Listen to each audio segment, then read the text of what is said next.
একদিন এক সিংহ, এক নেকড়ে শিয়াল আর এক মানুষ একসাথে সফরে বের হলো।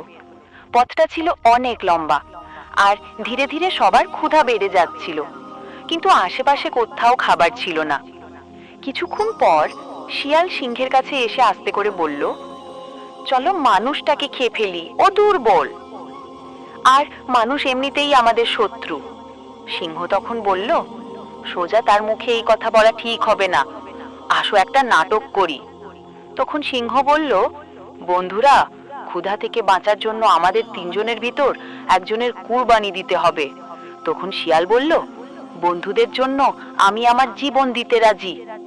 সিংহ তখন বলল, না, তুমি আমার সঙ্গী, যদি কাউকে খেতেই হয় তবে আমাকে খেও।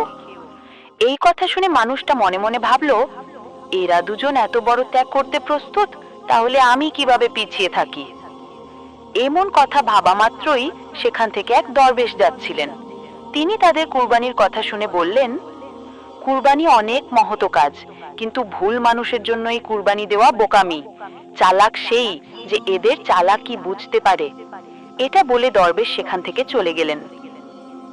তখনই মানুষ হেসে বলল, ঠিক আছে, আমরা আমাদের বন্ধু সিংহের কোরবানি কবুল করি।